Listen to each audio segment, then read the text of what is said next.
In this video, I'm going to be fixing this Jeep bumper and taking it from this to this. I'll be showing you all of the tools and methods that I found useful to remove the dent and make it almost look like it never even happened. And I gotta say, I'm very impressed with the results. So I've seen this method used a few times, but never on a dent that is this bad. And comparing the two sides together, you can see just how far this is impacted in. So the first thing I'm gonna do is use a Dremel here with a saw blade on it. And I'm gonna cut out a piece out of the bottom so that we're gonna have access to push this dent out. So this Dremel I'm using right here, it was $50 from Harbor Freight, and I've had it for some time now. And I know that people have also used a circular drill bit to cut the hole out for the bottom here. And that's probably going to be the cheapest option rather than buying a Dremel. And definitely a good idea to be wearing some eye protection when doing this.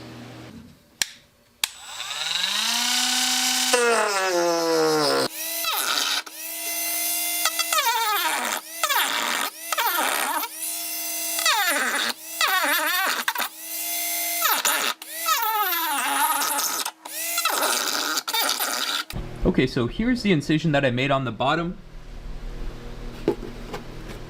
You can see it's kind of like a flap.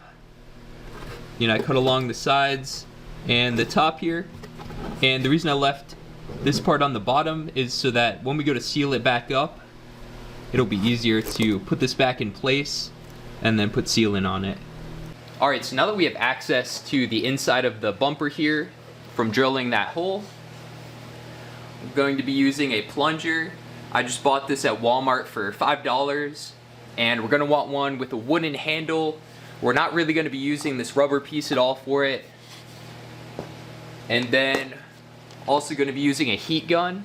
So this is a Wrangler heat gun. It's the Furno 750, and my friend bought this one a while ago for $75 off of Amazon, but I was looking on there earlier and they also have like $25 options, and I'm sure the $20 heat gun would work for this job. I've also heard of people using hair dryers for this, but that'll probably take a bit longer, as you know, these guys are going to generate a lot more heat than a hair dryer would.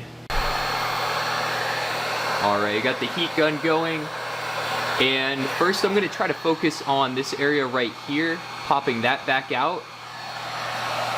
Because once we get that out, I'm sure everything else will be a lot easier to smooth out. So I'm gonna focus the heat gun just on that area here.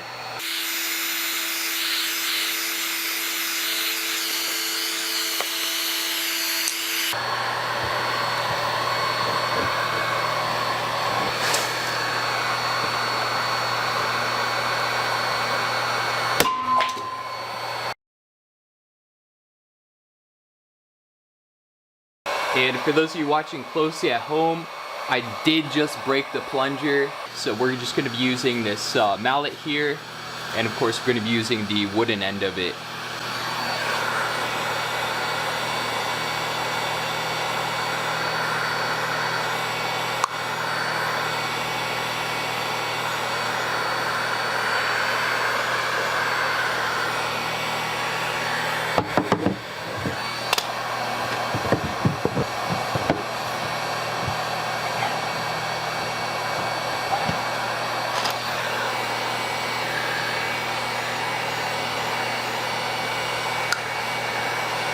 So that was about 10 minutes of working with it, and we're getting this boxy shape back here for this part. But if we come around to the side, you'll notice we still have this crease right here that's keeping it from being perfectly flat.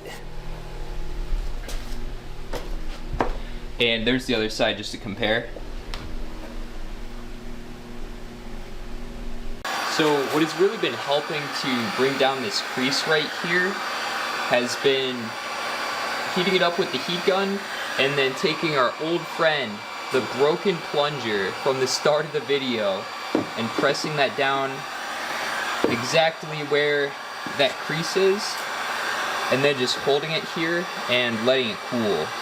And it seems like every time I do this, it gets a little bit better.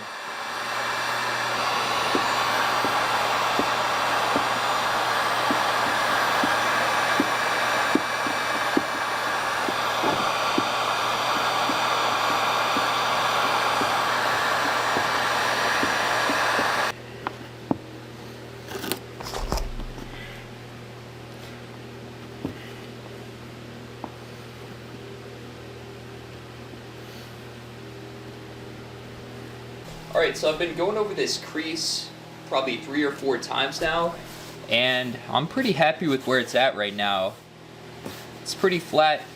Still a little bit of white streaking in there, but it's mostly gone, and if you're not looking for it, I don't think you're going to notice it.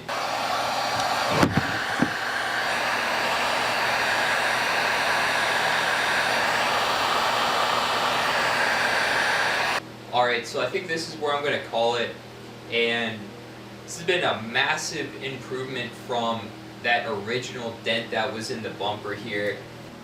And here's the view from the back of the Jeep. Looking at both of those corners there, you really can't tell any difference between them.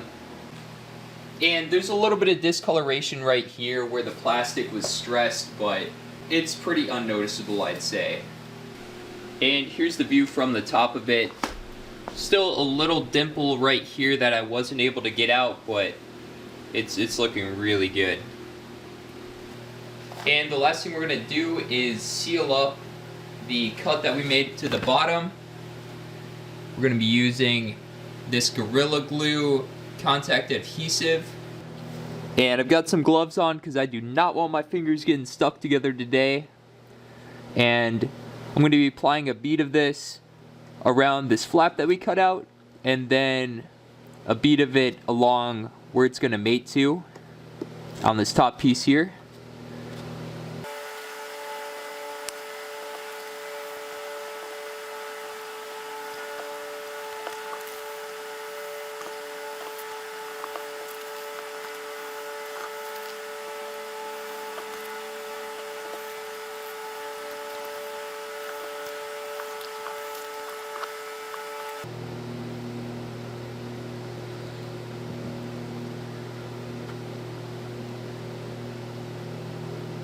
Alright, so we got a pretty good coat on there, and the instructions say that you should let it partially dry before trying to adhere the two pieces together, and it says to wait about 2 minutes. So, alright, so about 2 minutes has passed here, so I'm going to join the two pieces together, and then I'm just going to go around and start filling in the gaps here.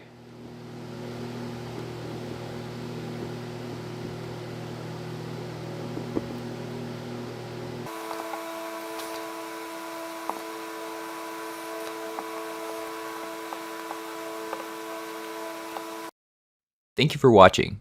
If this video helped you out, make sure to like and subscribe.